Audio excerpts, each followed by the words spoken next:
Dando continuidade à série de entrevistas com os professores da FESP Faculdade esta que teve a honra de receber o conceito 4 do Ministério da Educação e Cultura, e dentre as faculdades privadas de Direito na Paraíba, é a faculdade com maior conceito dado pelo Ministério da Educação e Cultura, como já disse. E agora temos a honra de entrevistar o doutor juiz de Direito do Trabalho, Adriano Dantas, que leciona duas matérias, cadeiras, como academicamente se chama, aqui na FESP, que é Direito do Trabalho e Prática Trabalhista.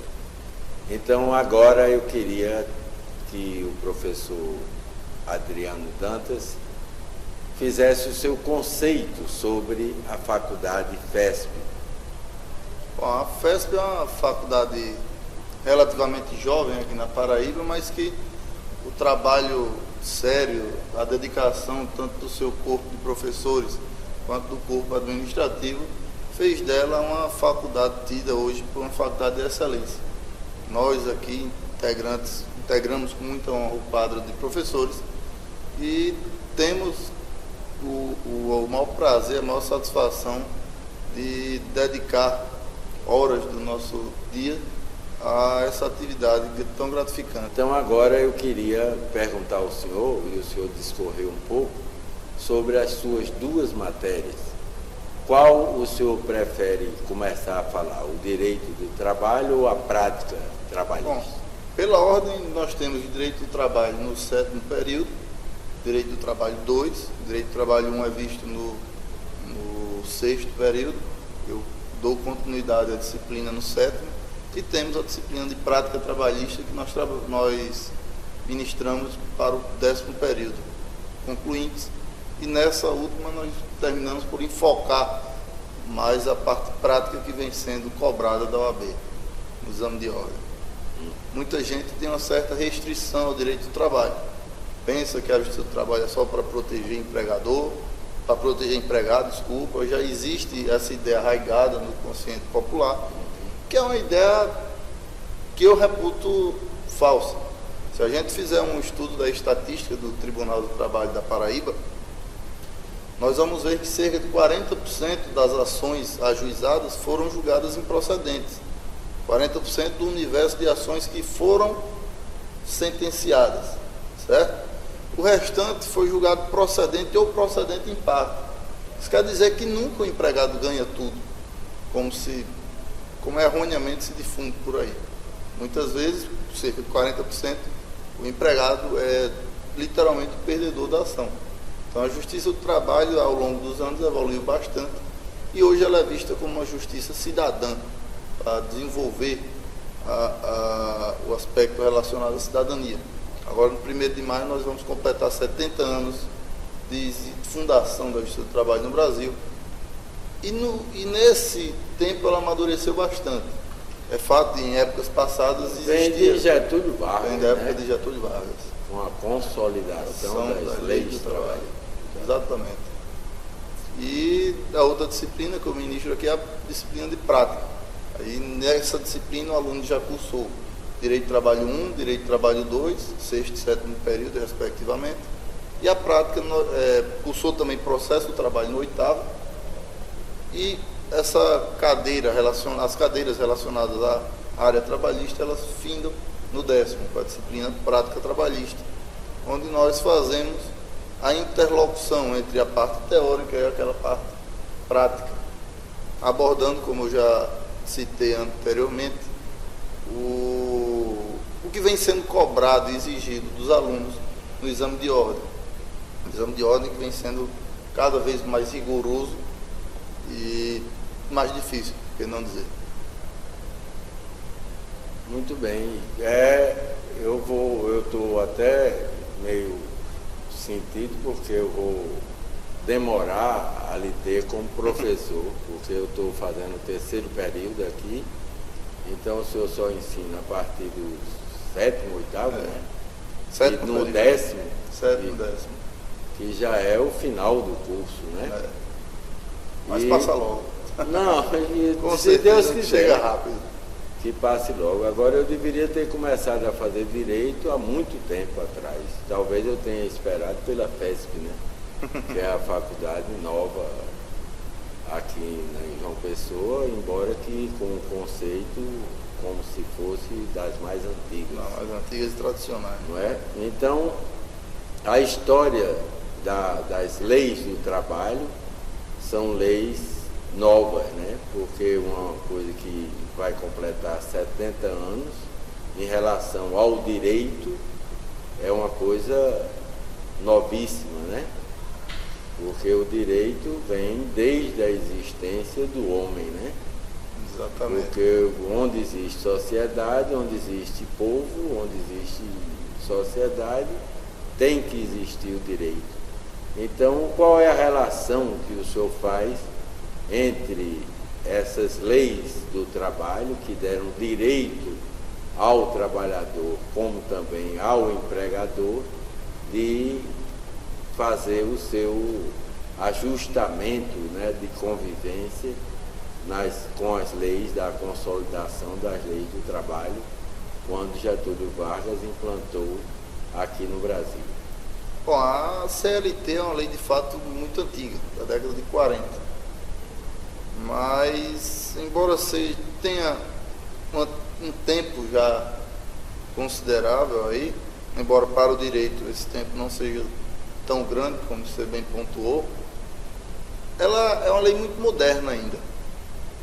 E, de certa forma, eu acho que ela é mal compreendida e mal assimilada pelos atores sociais da relação de emprego e relação de trabalho. Mal assimilada por quê? Bom, nesses últimos anos a CLT sofreu poucas modificações. A sociedade, em contrapartida, evoluiu e foi significativamente alterada. Nós passamos por grandes transformações. A mais significativa que nós temos hoje é a questão da informatização, né? E a própria industrialização. Em contrapartida, os atores sociais continuaram a atuar como faziam antigamente. Institutos como o Acordo Coletivo de Trabalho e a Convenção Coletiva de Trabalho ainda são pouco difundidos, porque qual o papel desses institutos? Fazer com que as empresas ou um dado setor econômico tenha a possibilidade de amoldar a legislação trabalhista à sua realidade, às suas condições de trabalho. Mas, se tratando de convenção coletiva, em relação ao acordo coletivo, permite que uma empresa de um determinado segmento ajuste a CLT e a eventual convenção coletiva à sua situação. Nesse quadro, nós podemos ver a situação, a condição de um grande supermercado.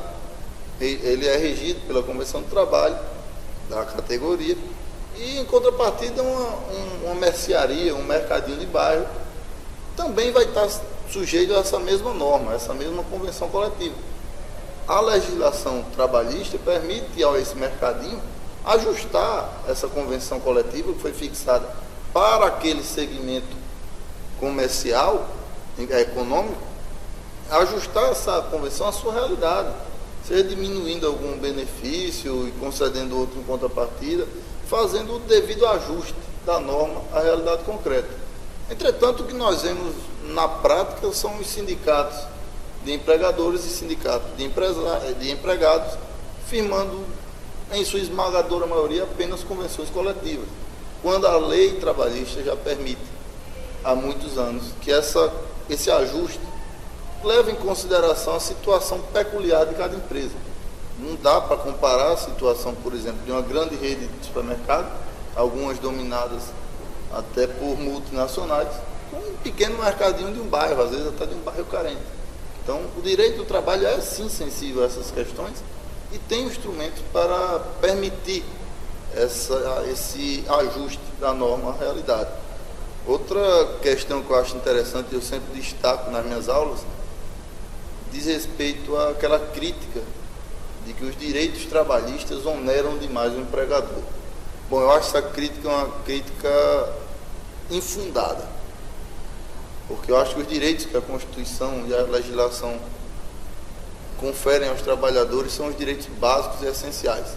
Nós temos muito que evoluir ainda para ter no nosso ordenamento jurídico uma efetiva tutela e proteção dos direitos fundamentais e direitos sociais. O que onera o empregador e erroneamente é assimilado à questão do direito do trabalho, o que onera bastante são os encargos sociais. Não há dúvida alguma de que os encargos sociais oneram bastante a folha, o faturamento de uma determinada empresa. É verdade.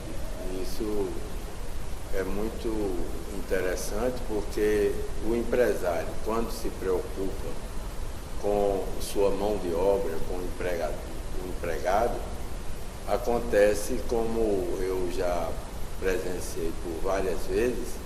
O sindicato dos gráficos aqui na Paraíba é um sindicato forte, mas tem uma gráfica aqui que nunca teve greve, que é a gráfica Santa Marta.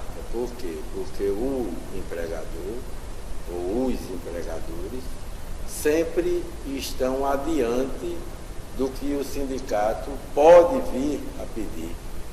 Então, havia greve em outras gráficas e a gráfica Santa Marta sempre estava funcionando. Isso demonstra a preocupação do empregador com o empregado, né?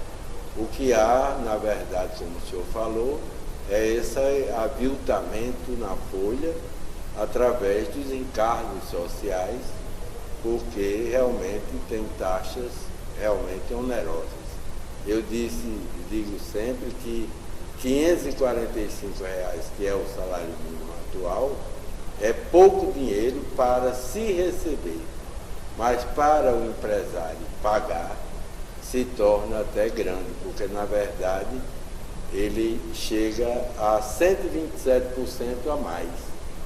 Quer dizer, na verdade, os 545 se tornam 1.200 e alguma coisa, por conta dos encargos sociais, de férias, de 13º, de não sei o que, eu sei que, na verdade, o que custa à vista, no caso, do empregado, os 545, mas para o empregador significa 1.200 e pouco.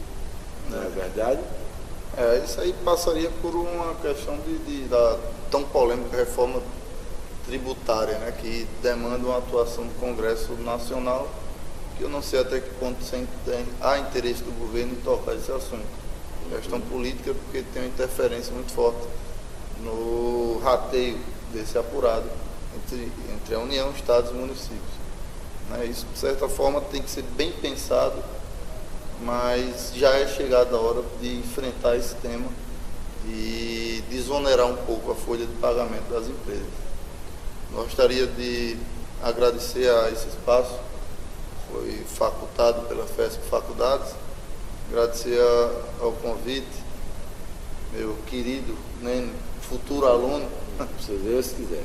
E estou à disposição da instituição, do colega, sempre que se fizer necessário, para tratar de assuntos relacionados às disciplinas, um bate-papo de algum tema relevante da área trabalhista que está na pauta do dia, quando estiver na pauta do dia. Não, faremos com certeza, e eu agradeço a presença do senhor aqui. E faltou dizer que o professor Adriano, juiz do trabalho, é presidente da AMATRA, né? Que é a Associação dos Juízes do Trabalho aqui na Paraíba. E, portanto, ele é o presidente da sua classe, da sua categoria lá no tribunal, e nos dá a honra de ser professor do direito do trabalho e da prática trabalhista aqui na FESP, que procura sempre ter os melhores professores para ensinar aos melhores alunos, podemos dizer assim. Muito obrigado, professor. Obrigado a vocês.